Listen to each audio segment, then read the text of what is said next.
Okay, with just 6 days until the U.S. presidential election, the candidates are on a final push to win over undecided voters. These are the live pictures where Kamala Harris is giving her closing arguments right now. She's been attacking Donald Trump's time in office, and she's speaking at a campaign event in Washington, D.C. Let's listen in for just a moment. But have put the Constitution of the United States over party.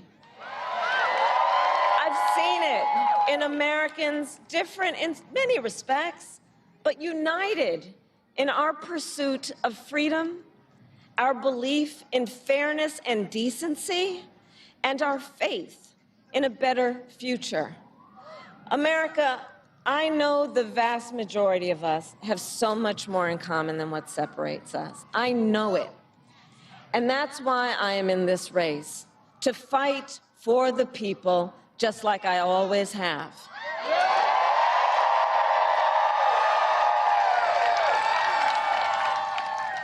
Nearly 250 years ago, America was born when we wrested freedom from a petty tyrant. Across the generations, Americans have preserved that freedom, expanded it, and in so doing, proved to the world that a government of, by, and for the people is strong and can endure.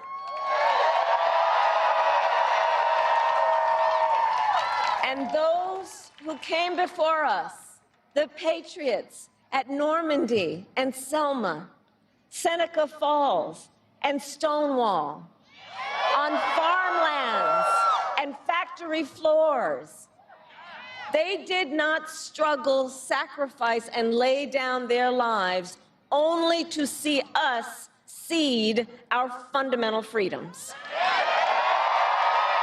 They didn't do that only to see us submit to the will of another petty tyrant.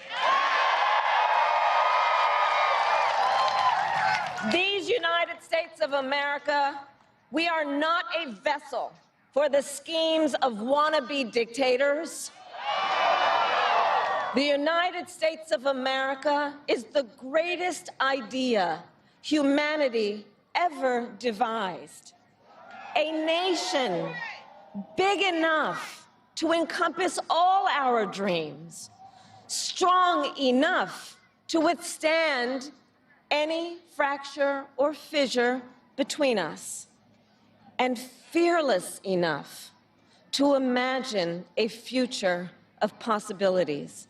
So, America, let us reach for that future. Let us fight for this beautiful country we love. And in 7 days, we have the power, each of you has the power to turn the page and start writing the next chapter in the most extraordinary story ever told. I thank you all. God bless you, and may God bless the United States of America. Thank you. Okay, so that was Kamala Harris. She was giving her closing arguments in Washington, D.C. This coming, of course, 6 days before the U.S. election takes place and voters come out to vote. And let's bring in our correspondent, Kimberly Halkett, joining us from Washington, D.C. So just talk us through what we heard from Kamala Harris so far. Yeah, this was a speech really about choice. And what Kamala Harris did there was try to make the argument that she was a contrast to her opponent, Donald Trump, not only in the location that was chosen, the fact that this was a location that in 2021, Donald Trump used to rally his supporters to then attack the Capitol on January 6th to try and overturn the results of the 2020 U.S. election, but also a contrast in terms of the agenda should one of them become the next president of the United States. She said in her speech that on day one, Donald Trump, if he is chosen as the next president of the United States, will walk in with an enemies list. She says if she is chosen as the next president of the United States, she will walk in with a to-do list. And that was certainly a very loud applause line. But the bottom line is that she tried to offer a promise of hope in her presidency should she be elected, whereas she painted a very dark picture should Donald Trump be elected. But she also realized and made the case that she realizes many Americans still don't know who she is, even though she has been the vice president for the last 4 years. And she acknowledged that that is okay.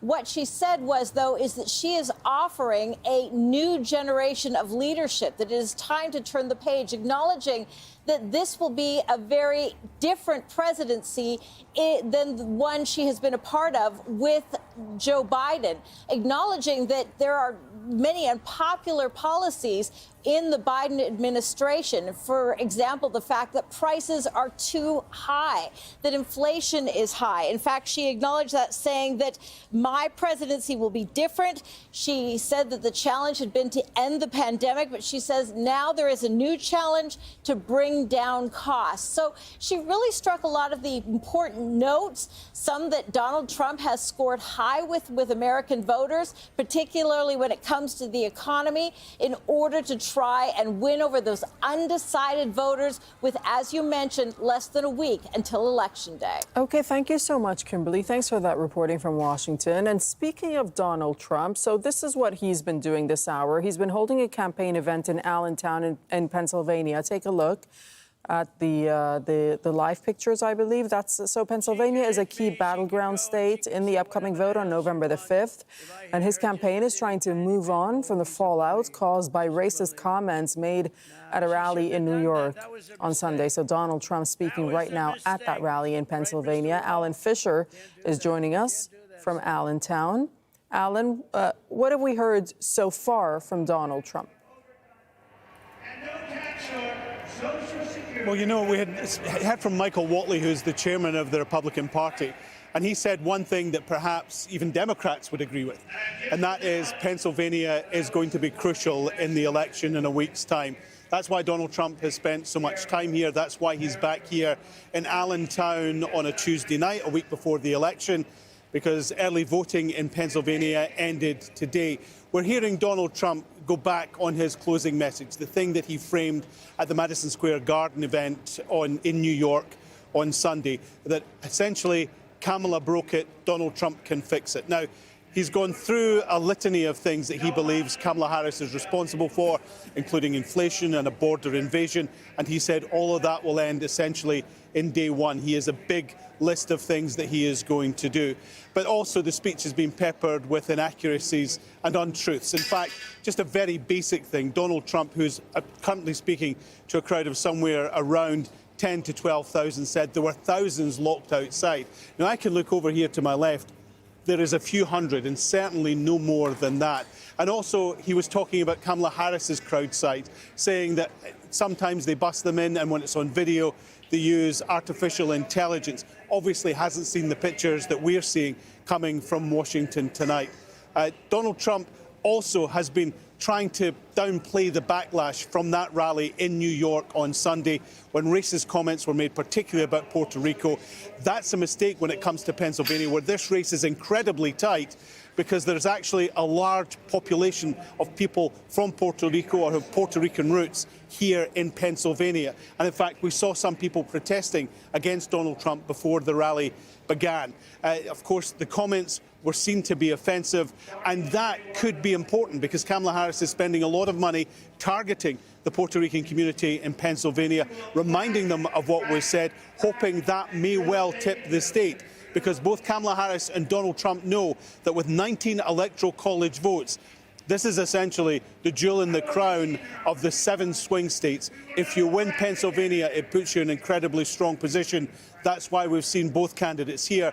That's why Donald Trump is back here tonight, and we will see him in Pennsylvania again before the election next Tuesday. All right, thank you so much. Alan Fisher reporting from Pennsylvania.